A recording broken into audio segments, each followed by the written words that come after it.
adaptation and are therefore silenced in the darkness by an elite group of assassins. Hello everyone, and welcome back to my channel.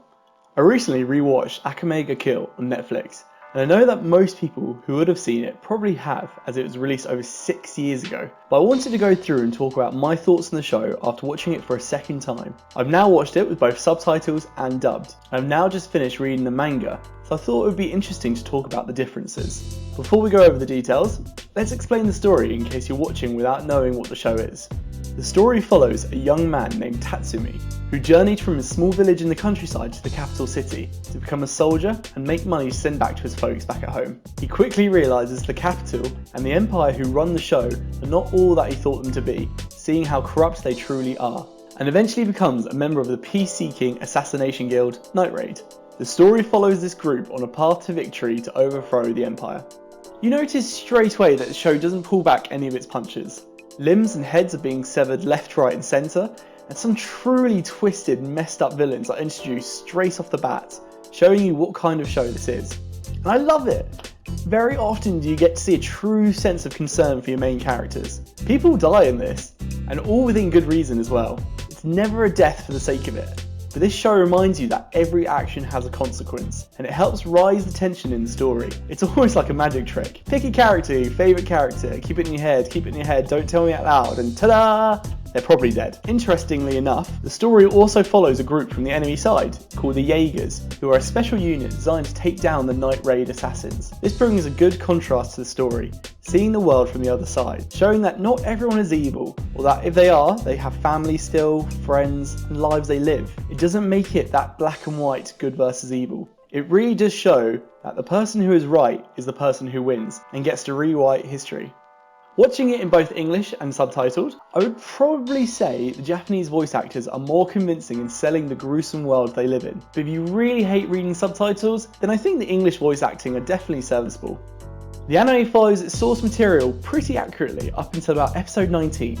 But the jump between episode 19 and 20 becomes hugely jarring. Episode 19 leads off with Night Raid in the far west to the capital, squaring off again with a few of the Jaegers after just assassinating the minister of this religious cult. Wave versus Love, and Mine and Tatsumi go through this big character development. Then all of a sudden, episode 20 jumps the entire cast back into the capital, breaking into the palace. At this point, it's clear to see the show deviates from its original source material, and it felt like playing a level in a game and just pressing the skip button over and over until you jump to the next level, and missing everything in that chapter. It was very jarring and an odd choice, but I believe at the time they did this as the manga had yet finished, so I guess the studio was left with no other choice, but they still could have begun their original ending from the position of the cast were left off in episode 19, and not just wrapping up the story somewhere new for the sake of wrapping things up quickly. As expected, there's a few characters and groups left out of the show that were in the manga, just some that showed towards the end of the original source material. But I feel that within the 24 episode limit there was, it makes sense not to, as it would have just crammed up the last few episodes. It was a better choice to just focus on servicing the current characters we already knew. Although it would have been interesting to see some of these guys on screen, as they're pretty fucked up. But then again, most of the elites were, so it's nothing new. And with these groups not in the anime, it changes a few things. Some people die in the manga, but not in the anime, and vice versa. Wave in the anime gets fleshed out a lot more, and shows him seeing how bad the capital truly is, and it leads to a more convincing turn of head when it happens later in the story. It also fleshes out some different relationships, both on the Jaeger team and the Night Raid team. And Tatsumi, the main character, gets way more for his name as well. More battle abilities and developments that would have been far more interesting to see on screen. He has a whole new stage to his fighting abilities, and it's a shame we never really see it on the show.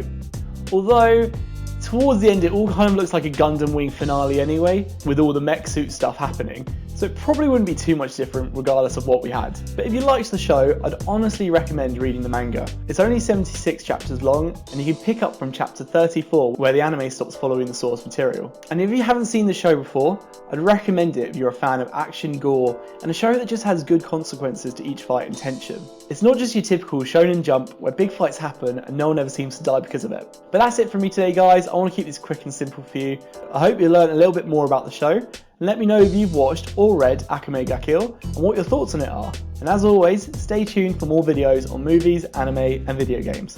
Bye!